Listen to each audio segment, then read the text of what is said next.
تمام. مجدي عبد الغني او ماشي محايد، جايين مش عارف جنب ايه وتشم، ما اعرفش المثل بيقول ايه. فيعني مش كده، مش كده بجد. كل الشكر والطماطم رضا طماطم رضا. وقلت تاني اي زملكاوي عضو في النادي هيشتغل مع شوبير تاني او مع مهيب او مع الولد اللي اسمه شبانه دول مش عضو عندي مهما كان اسمه.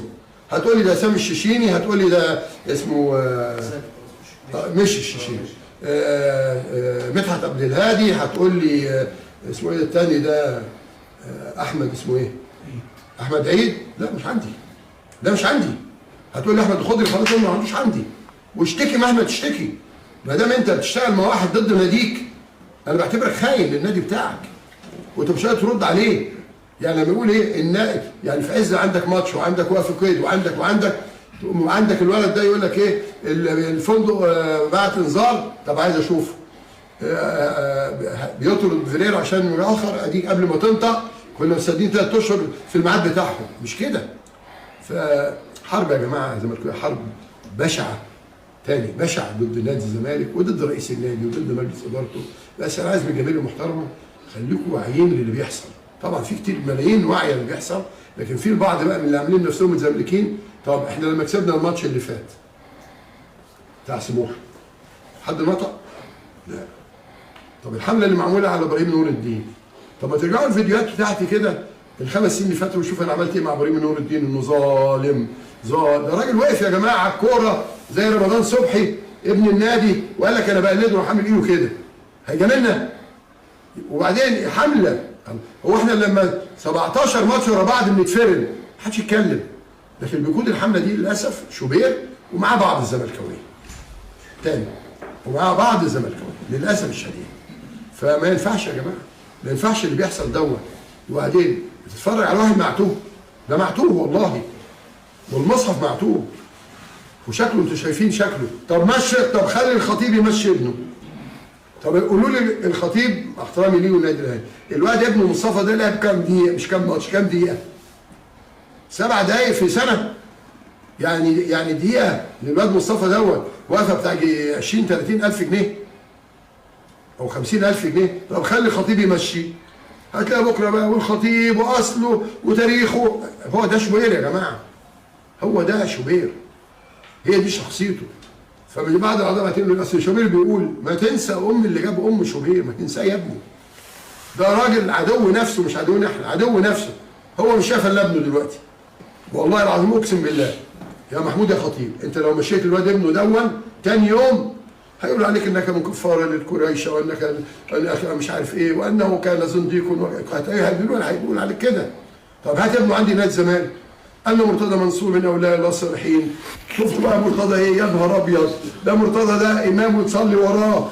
خلاص هو كده، هو ده شوبير.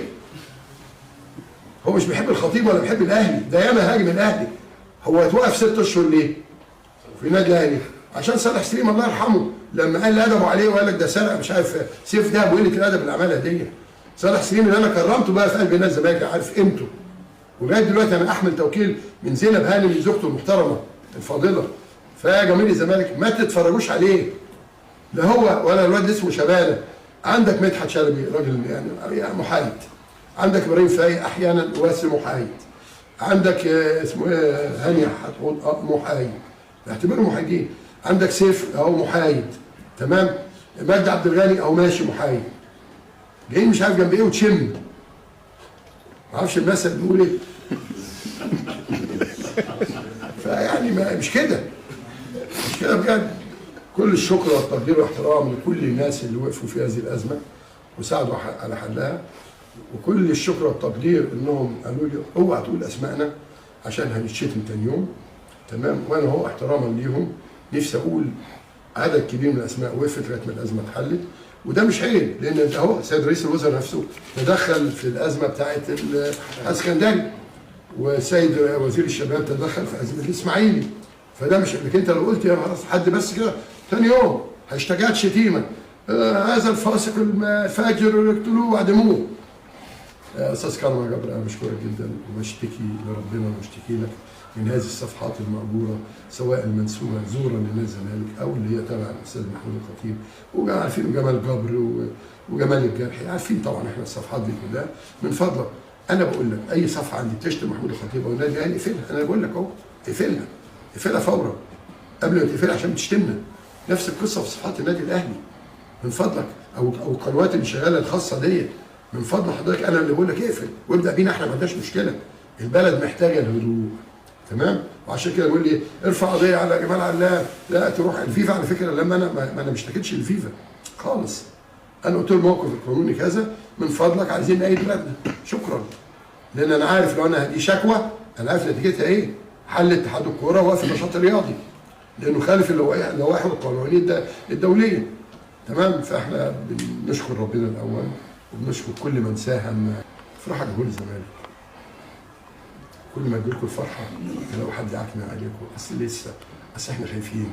وانا حتى بعت واحده ست محترمه كده من الاعضاء المحترمين من الجنوب المحترمين، قلت لها يا مدام انتوا ليه متخيلين ان انا طفل صغير محتاج وصايه؟